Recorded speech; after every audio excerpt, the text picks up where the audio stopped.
Bienvenidos al curso electrotutorial de virtualedu.es de Ignacio Canela. En esta sesión vamos a hablar del transistor BJT, Bipolar Junction Transistor, son las siglas en inglés, Bipolar Junction Transistor, y hablaremos de lo que es la polarización fija. Un vídeo está explicado también por David Williams en YouTube. Entonces, lo que tenemos aquí es este circuito, vamos a hacer aquí espacio. Tenemos 16 voltios y las dos resistencias. Lo primero que vamos a repasar un poco primero es lo que sabemos ya. Esto es un transistor, es el mismo dividido, duplicado, de todos los circuitos es el mismo. La flecha no entra, no penetra, por lo tanto es un transistor NPN. Colocamos en NPN la polarización del transistor, en este caso es aquí, lo tenemos dibujado, lo podemos volver a dibujar así. Arriba el colector, abajo el emisor que es de la flecha y a la izquierda la base, colector y emisor. Y para polarizar esto correctamente, cuando es NPN era más y menos. Con esto quiere decir que el potencial aquí es más alto que aquí y este aquí también es más alto que aquí. Y este es, digamos, bastante más alto que este. Vamos a poner, por ejemplo, aquí tenemos de potencial de voltaje, tenemos, por ejemplo, 6 voltios. Aquí, por ejemplo, tenemos 3 voltios y aquí tenemos 2 voltios. Efectivamente, este es más positivo que este, 6 es mayor que 3 y 3 es mayor que 2. También recordamos que en un transistor tenemos que el voltaje entre base y emisor, tiene que ser mayor de 0,7 voltios para que esté en la zona lineal o de amplificación. En este caso, 3 menos 2 es 1. Aquí es 2 voltios positivos. Y recordamos también que los potenciales son relativos.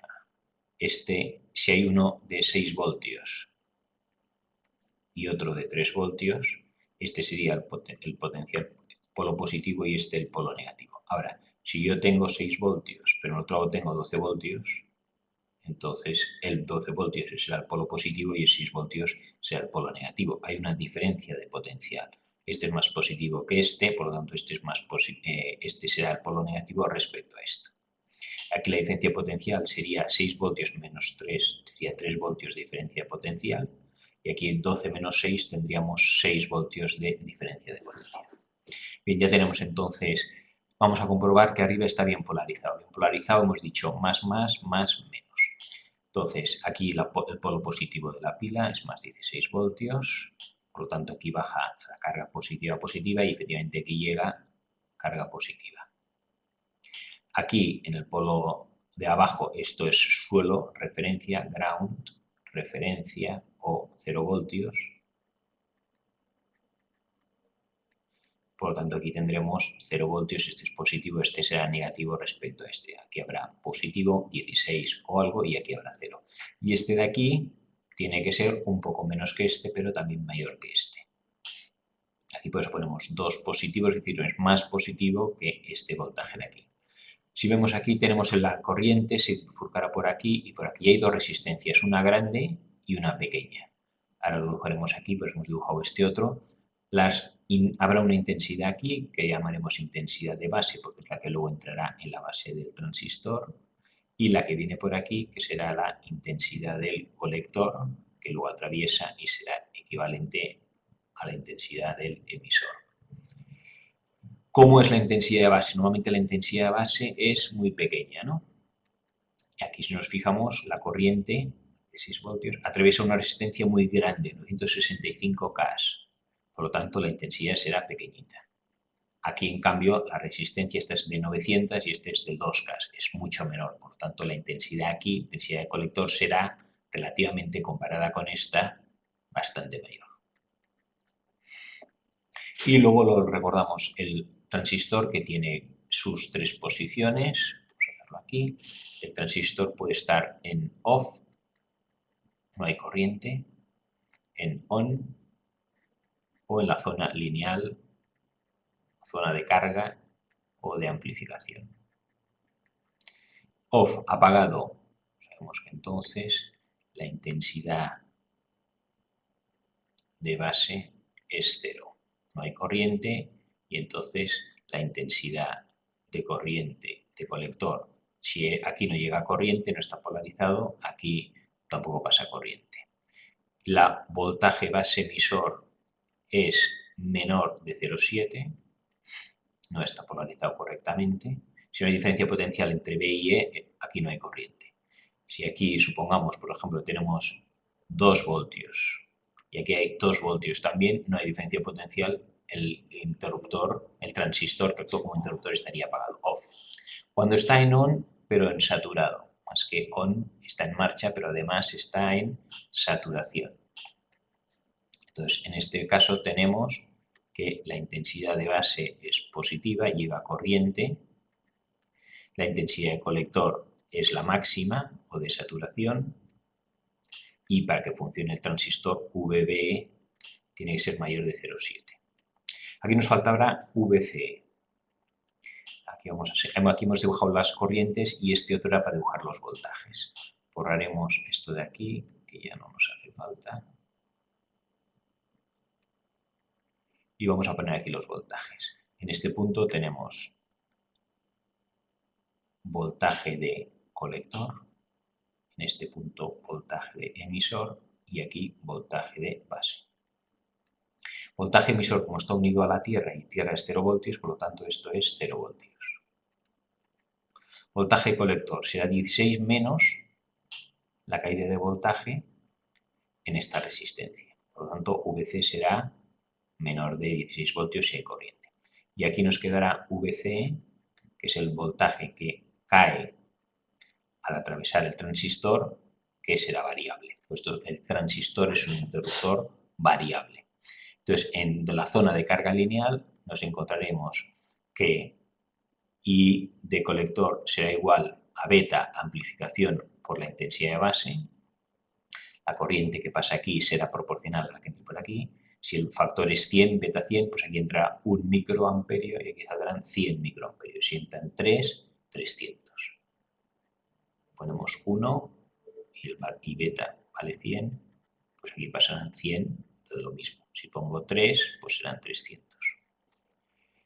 Intensidad de colector es esta, beta por IB o IB positiva. IC sería esta, beta por IB. VB, para que esté funcionando, tiene que ser mayor de 0,7. Y VC, aquí no lo hemos puesto, pero VC aquí, cuando está apagado, como la corriente que atraviesa es 0, aquí no hay pérdida de voltaje. Por tanto, todo el voltaje 16 este estará aquí. Si la corriente no atraviesa una resistencia, se mantiene el voltaje. 16 voltios llega hasta aquí. Cuando 16 a 0, todo el voltaje está en el transistor. Cuando está saturado y pasa la corriente máxima, esto es como si no ofreciera resistencia, como si fuera un cable. Y con un cable la pérdida de voltaje es 0, por lo tanto VCE será 0 voltios. Y en la zona de carga o lineal, pues será entre 0 y 16 voltios. Por ejemplo, vamos a poner algo inventado, pues 5 voltios, o 7 voltios, o 3 voltios, o 12 voltios. Cualquier cantidad, cualquier carga que esté entre 0 y 16, estamos en la zona de carga. Si da 0 voltios, estamos ya saturados.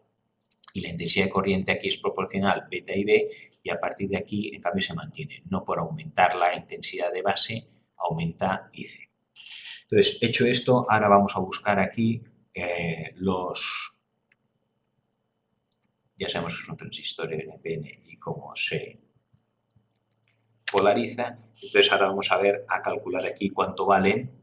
Vamos a poner aquí, calcula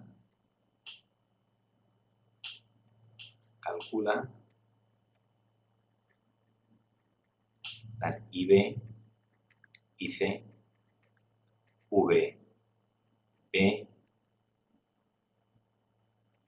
VC, VE. Entonces vamos para eso dividir este circuito en dos partes y aplicaremos Kirchhoff. Cogemos el circuito y esto de aquí lo que vamos a hacer es dividirlo. Y también vamos a hacer aquí espacio y todo esto que ya lo hemos explicado, bueno, lo haremos aquí. El circuito este será 16 voltios. Cogemos la parte izquierda. Baja. Aquí atravesamos la resistencia 965K. Llegamos al transistor, que también ofrece una resistencia entre la base y el emisor. Y llegamos a tierra, 0 voltios. Esto, el voltaje, si viene por aquí. Y el voltaje por el otro lado será 16 voltios igual, baja por la resistencia de 2,5K, llega a la resistencia del transistor. El transistor es una resistencia variable o interruptor variable. Aquí hay una resistencia entre colector y emisor y finalmente también llega a tierra de referencia. 0 voltios y 0 voltios. Vamos entonces a calcular cuánto vale IB. IB hemos dicho que es la corriente que atraviesa por aquí. Esto será IB. Y mientras que la que atraviesa por aquí será IC. Aquí aplicamos Kirchhoff en esta rama. Sabemos que, lo leemos, 16 voltios, que es el voltaje total. Aquí tenemos 16 voltios. Será igual a la caída de voltaje aquí, VRB, más la caída de voltaje aquí, VBE. Esto es la base, esto es el emisor, aquí hay una caída de voltaje y aquí hay otra. Por lo tanto, la caída de voltaje total, 16 voltios, será igual a VRB más VBE. Esto de aquí, de 16 a 0, será la caída en estos dos escalones, que es cada una de las resistencias, la resistencia normal y el transistor con una resistencia variable. ¿Cuánto vale VRB? No lo sé. Pues será intensidad de la base por la resistencia de la base según ohm. Voltaje aquí igual a I por R. Intensidad, caída de voltaje entre los extremos de la resistencia, la intensidad que pasa por el valor de la resistencia. Más VBE. ¿Cuánto vale VBE? VBE sí que sabemos que para que esto funcione tiene que ser 0,7 por lo menos. Por lo tanto, si está funcionando, está en la zona activa, VBE aquí hemos puesto en la zona activa, tiene que ser mayor de 0,7. Vamos a suponer que es 0,7. Esto es 16, el voltaje total suma estas dos. RB sé cuánto vale, 965K, pues pongo 965K. Entonces el 0,7 lo paso al otro lado, me quedará 15,3 igual a IB por 965K. De aquí despejamos I sub B y me sale que queda 15,9. Vamos a poner 16 microamperios. La intensidad que pasa por la base IB igual a 16 microamperios. Lo podemos aquí ya poner IB, la corriente que pasa por aquí, que es pequeñita, 16 microamperios. Ponemos que micro es 10 a la menos 6. Ya tenemos allá un IB. ¿Cuánto vale IC? IC, aquí tenemos que IC puede ser 0 si no pasa corriente, puede ser la máxima saturación o si está en la zona lineal será beta por IB. Por lo tanto, aquí podemos poner que IC será igual a, vamos a hacerlo en naranja también, IC será igual a beta por IB. Hemos dicho que beta vale, o hemos puesto 100, hemos puesto valores. Beta, aquí vamos a poner beta de 103, que es lo que pone este ejercicio, con 103 de beta, y la intensidad de base que tenemos aquí 16 microamperios. Esto es un 103 por 16 microamperios. Y esto nos da 16, 1,64